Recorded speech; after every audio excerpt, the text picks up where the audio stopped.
What's up, everyone? Welcome to the video. Today we're going to take a look at how to replace the battery in this Ford Expedition remote key fob. This key fob is going to be for the 2025 Ford Expedition, and it's going to use replacement battery CR2450.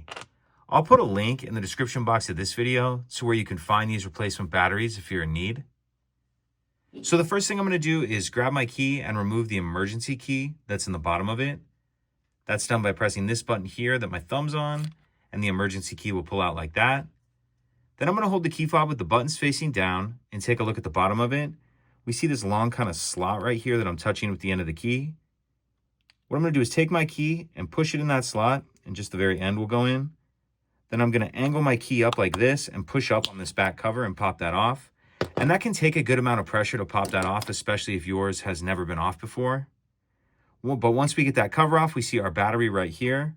And for this part, I'm going to grab a small screwdriver or even something with a point on it in order to get down in this little notch right here and get on the edge of the battery and pop it out of that holder.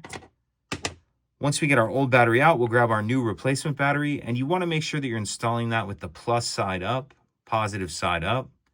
And I'm going to tuck this outer edge in first like that, and then snap the battery down into place. Grab my back cover, and if you notice on the top of this cover, there's this little bit of a tab right there. That's what I'm going to slide in first. Slide that tab in like that, and then snap the back cover down. Slide my emergency key back in, and that's it. If you could take a second to like and subscribe, it helps us out, and I'd appreciate it. Thank you.